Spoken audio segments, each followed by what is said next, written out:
बहुत पुरानी बात है। सीतापुर गांव में एक सोना नाम की लड़की रहती थी। वो बहुत ही सुंदर थी।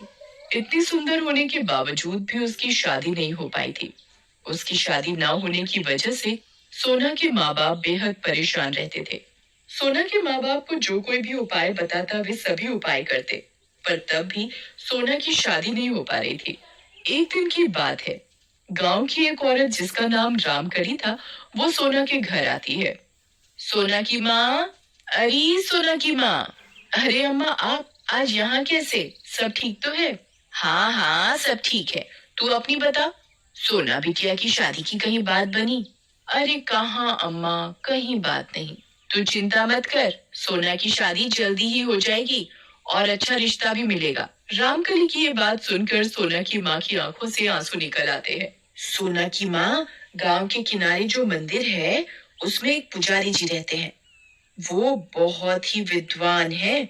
उनके पास हर परेशानी का हल है। तू उनके पास जा, वो तुझे जरूर कोई ना कोई उपाय बताएंगे। सच्ची में अम्मा जी? फिर तो मैं पुजारी जी के पास कल ही चली जाऊंगी। और अगली सुबह सोना की माँ गांव के किनारे वाले मंदिर पहुंच जाती है और मंदिर के पुजारी जी से मिलती है। सोना की माँ पुजारी जी को बताती है कि सोना की शादी नहीं हो पा रही है और कहती है, पुजारी जी कोई उपाय बताओ। सोना की कुंडली में मांगलिक दोष है, जिसके कारण सोना की शादी में रुकावट आ रही है। दोष? कैसा दोष? दोष ऐसा है कि अगर सोना की शादी हो भी गई तो उसका पति शादी के अगले दिन ही मर जाएगा। पुजारी जी कोई तो उपाय होगा इस दोष को दूर करने का। उपाय तो है। पुजारी जी बताइए, जो भी उपाय होगा हम सब उपाय करेंगे। तो सुनो, उपाय ये है, तुम्हें पहले सोना की शादी एक पेड़ से करनी पड़ेगी। जो उसकी शादी होने में रुकावट आ रही है वो दूर हो जाएगी। और अगले दिन सोना के माँ पिताजी जंगल में एक पेड़ की तलाश में जाते हैं जिससे कि वो सोना की शादी कर सके। सोना की माँ, समझ में नहीं आ रहा, सोना की शादी किस पेड़ से करें? देखो ये पेड़ कितना बड़ा है, सोना की शादी इसी पेड़ से कर देते हैं। सोना के पिताजी पेड़ देखकर, हाँ, ये पेड़ ठीक है, इसी से सोना की शादी कर देते हैं। कल ही सोना की शादी इसी पेड़ से आकर कर देंगे। और अगले दिन सोना के माँ पिताजी सोना को दुल्हन की तरह तैयार करके पेड़ के पास ले जाते हैं। जिस पेड़ से सोना की शादी होने वाली थी, उस पेड़ पर एक भूत का निवास था। सोना और सोना के माँ पिताजी इस बात से अनजान थे कि इस पेड़ पर एक भूत रहता है। अरे वाह, कितनी सुंदर दुल्हन है, मैं तो इसी से शादी करूंगा। सोना जिस पेड़ के साथ फेरे ले रही होती है तो भूत भी सोना के साथ साथ फेरे ले रहा होता है। तभी सोना को महसूस होता है कि कोई उसके साथ साथ फेरे ले रहा है। सोना बार बार पीछे मुड़कर देखती है पर कोई नहीं होता। फिर सोना को लगता है जैसे कोई उसकी मांग भर रहा है। सोना की मांग भूत भर रहा होता है और इस तरह सोना की शादी पेड़ से नहीं बल्कि एक भूत से हो जाती है। जो शादी की रस्म एक पति निभाता है वो रस्में सोना के साथ साथ भूत निभाता है। इस तरह सोना की शादी एक भूत से हो जाती है जिसका पता सोना और सोना के माँ पिताजी को भी नहीं चलता और भूत सोना के साथ साथ रहने लगता है। रात भी काफी हो जाती है और सोना के माँ पिताजी घर चले जाते हैं। घर पहुंचकर अब मैं ये शादी का जोड़ा और ये मंगलसूत्र उतार देती हूँ। सोना शादी का जोड़ा और मंगलसूत्र उतार कर रख देती है। तभी अचानक कमरे की लाइट अपने आप जलने और बंद होने लगती है। पर्दे जोर जोर से हिलने लगते हैं। खिड़की जोर जोर से खुलने बंद होने लगती है। ये सब देखकर सोना बहुत बुरी तरह डर जाती है। फिर अचानक सब ठीक हो जाता है।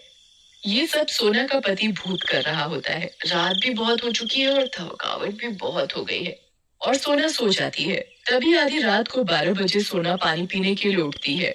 वो देखती है कोई उसके पास सोया हुआ है। सोना बहुत बुरी तरह चीखती है, भूत भूत। क्या हुआ सोना? देखो ना माँ, वहाँ भूत है। कहाँ है भूत? यहाँ तो कोई नहीं है। सोना बेटा आज तुम बहुत थक गई हो, तुम्हें आज आराम भी नहीं मिला है, थोड़ा आराम कर लो, ठीक हो जाओगी।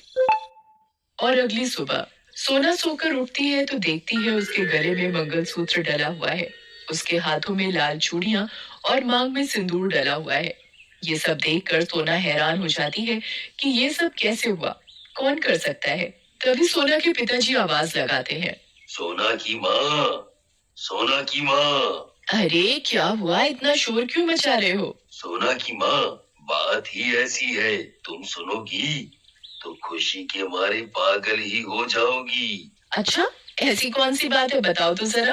अरे सोना के लिए बहुत बड़े घर से रिश्ता आया है और वो कल ही सोना को देखने आ रहे हैं। ये तो आपने बहुत ही अच्छी बात सुनाई, अब हमारी सोना भी दुल्हन बनेगी। अरे मुझे कल के लिए बहुत सी तैयारियां करनी है। उन सब की बातें भूत सुन रहा होता है। मैं भी देखता हूँ कौन सोना से शादी करता है। और अगले दिन लड़के वाले सोना के घर सोना को देखने के लिए आते हैं। सोना के माँ पिताजी लड़के वालों का स्वागत करते हैं। सोना की माँ सोना को लेकर आती है। सोना को देखकर लड़के की माँ कहती है, भाई मुझे तो आपकी सोना पसंद है। भूत भूत भूत। अरे रुको, आप कहाँ जा रहे हो? और वो रोने लगती है। अब मेरी सोना से शादी कौन करेगा? सोना रोने लगती है। माँ, मेरी तो किस्मत ही खराब है। रात हो जाती है और सब सोने चले जाते हैं। सोना अपने कमरे में सोने के लिए जाती है तो देखती है पलंग पर फूलों का गजरा और एक सुंदर सी साड़ी रखी हुई है।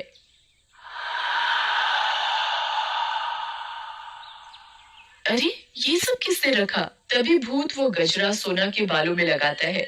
ये देखकर सोना डर जाती है। कौन है, कौन है? चिल्लाने लगती है। तभी भूत सोना के सामने आता है।